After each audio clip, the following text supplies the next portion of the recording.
Hello everyone, this is Alan Odi speaking. Today we are going to talk about the future of insurance, predictions and emerging trends.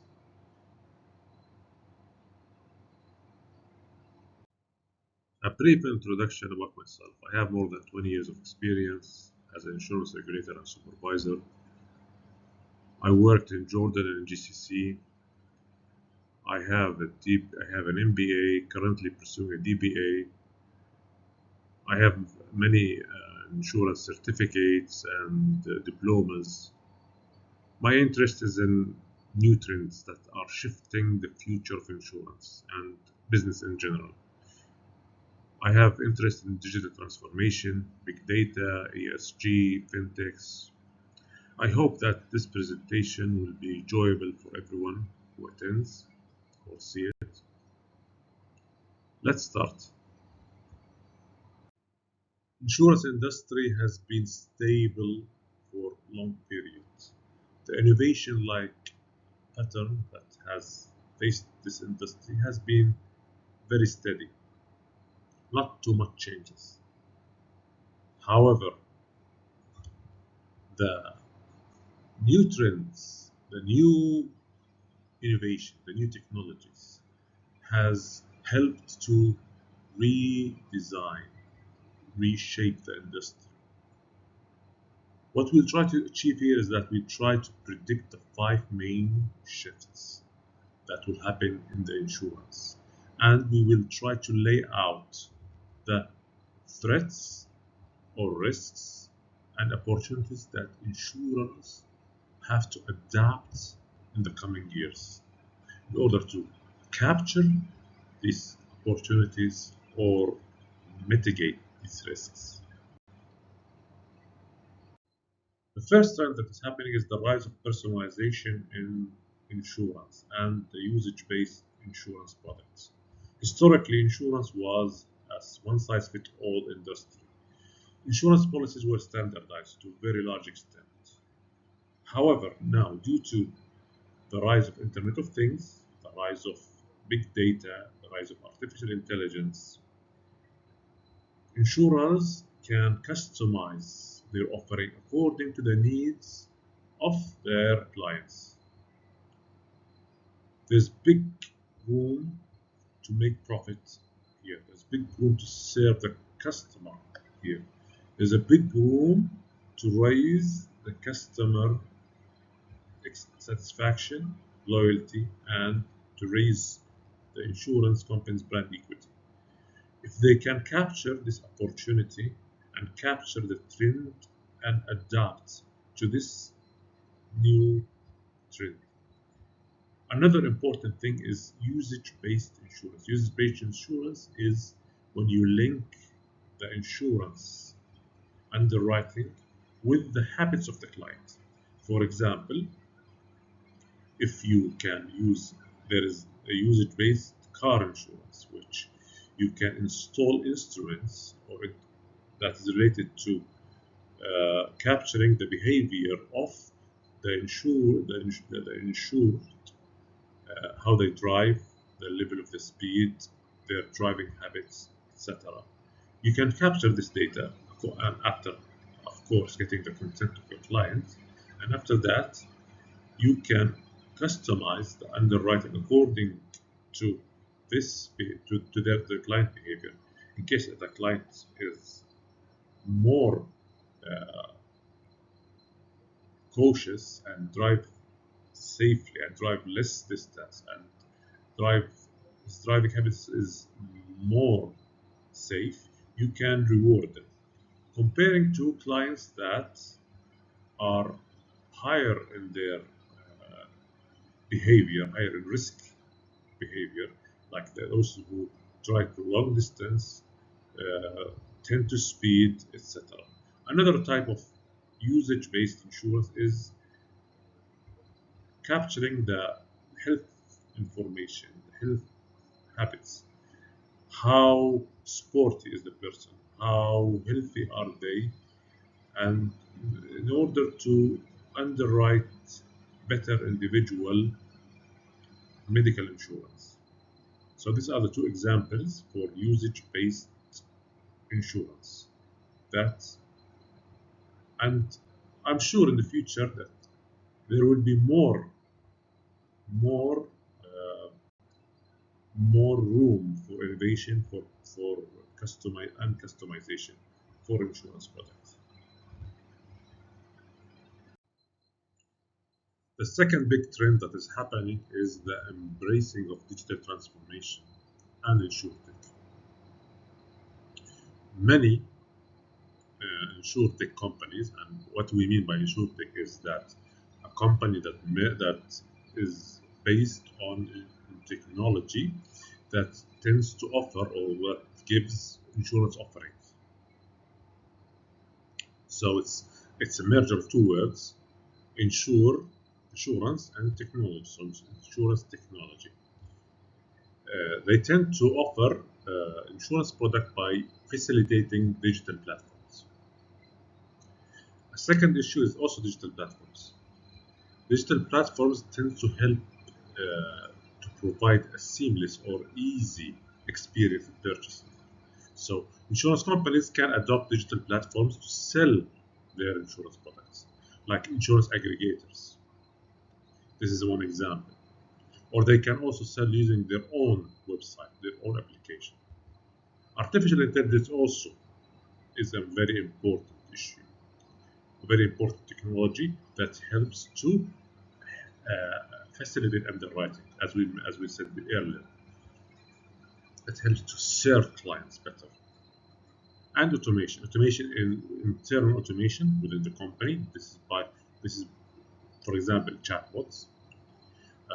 Also, chatbots to serve clients, and automation within the operations of the company. So there will be less human interaction within the operations of the company, and thus, we say, scaling the company and to big heights, to new frontiers.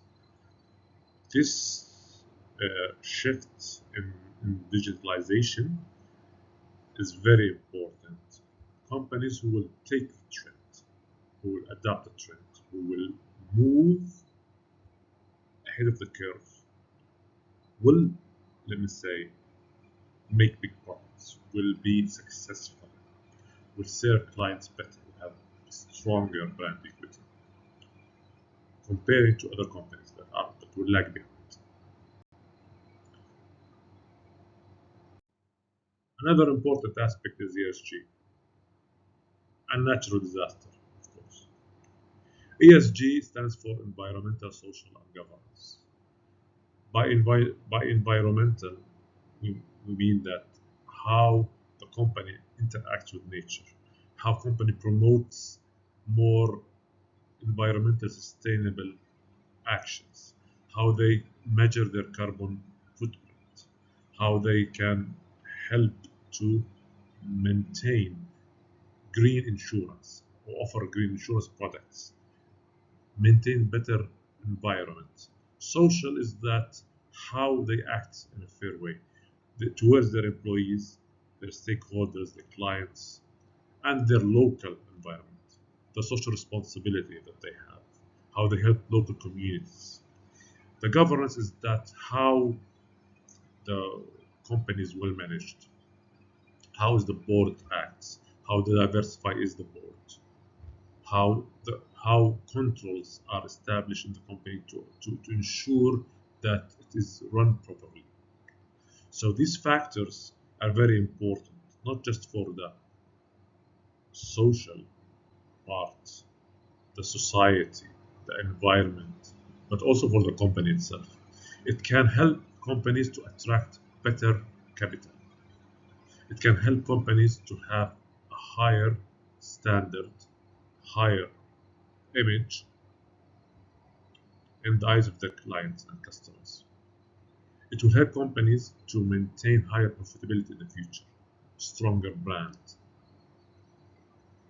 Another important aspect is climate change. Climate change is a fact, science-backed climate change. Companies by adopting ESG practices will help to slow down climate change or reverse it. This is a very bold statement. However, we have to be optimistic in this slide. We have to be optimistic. Another important issue is that insurance offer protection against disasters, including natural disasters, insurance and reinsurance. So they have to be the vehicle of change. They have to push towards change, and they have to also underwrite better. They have to understand the natural risk, climate change, and natural disasters risks in order for them to price better, to maintain, not suffer from big losses, and to maintain healthy profitability.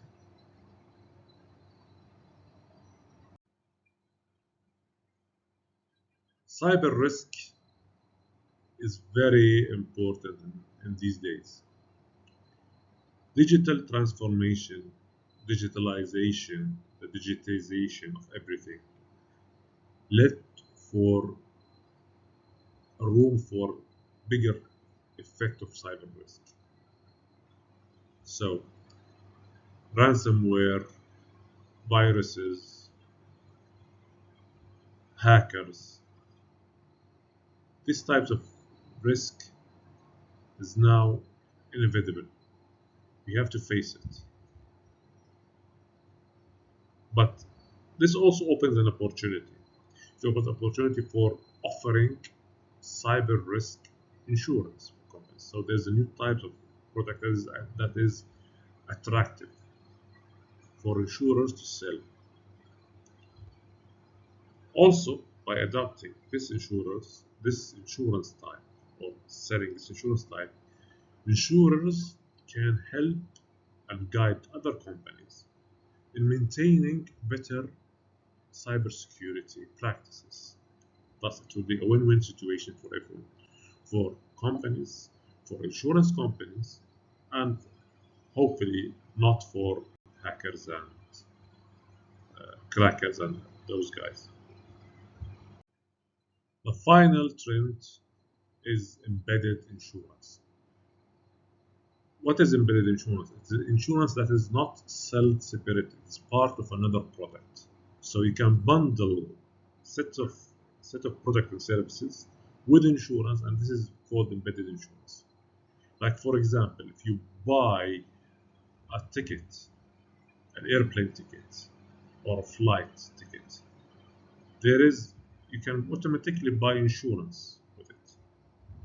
This is one clear example. Also, if you buy a product, you can buy insurance with that product. For example, if you buy a new laptop or buy a new telephone, some companies offer insurance or extended warranties related to that product. This type or this trend requires partnerships and ecosystems. Insurance will have to partner with other companies, offer different offerings, different services, in order to promote this type of product, this type of offering, this type of service that insurance companies offer. There is a room to make new business. There's a room for profitability in this type of products. It's still, and as we mentioned earlier, as we move more towards more digitalization, more artificial intelligence, it will be easier for insurance to embed new insurance policies within different services and different offerings. These new trends will have opportunities and challenges. The opportunities are innovation. Every day there's a new innovation. The current technologies are advancing very fast. With their advancement, new technologies can be born. Also, there is an opportunity for growth, for tracking or tapping into new markets, or tapping into new demographics. There is a room for financial inclusion. Like, for example, if there is a part of the population that is not being serviced by insurance, you can easily now tackle these segments, or these segments of the population, by using mobile applications, by using the mobile services. So by reaching far areas, rural areas that are not serviced by traditional insurance in the old days, like it used to be. Also, you can get better customer engagement. Thus, you can update, you can customize, you can build strong connection with customers. Thus, driving better loyalty, better brand image. The challenge is, however, on the other side, there is competition. InsurTech will compete with traditional insurance. Insurance will compete with tech giants. They will try to enter into the market. If the insurance companies are not ready, they can suffer, they can lose market share. Also, there is new aspect related to regulatory landscape. Depending on how strong the jurisdiction, the regulatory framework of jurisdiction the company is working within, insurers should be vigilant of what are the yes or no's for the regulators. They should know, they should tackle these new technologies with cautious, especially when it comes to aspects that is related to data protection, clients protection, proper underwriting, and not discriminating against certain population types. Another challenge is talent acquisition. So companies now need more people that are talented in IT and in digital fields. They are competing with tech giants to get these people.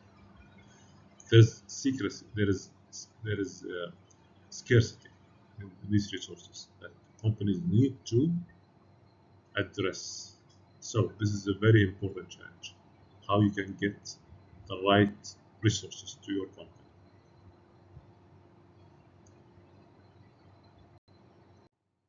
So finally, the future is now. Companies have to act today. At this moment, they have to act to adapt, to invest in resources, human resources, and technologies. They have to stay informed, keep vigilant about what new trends that happen. They also have to be very aware that it is the nature of things to change. You cannot block change, you cannot face change, you cannot veto out change. You have to adapt with change. You have to move toward with the trend in order to be successful, in order to survive the coming shifts. Thank you very much for your time. I hope you enjoyed this presentation. Hope to see you soon. Stay safe. God bless you.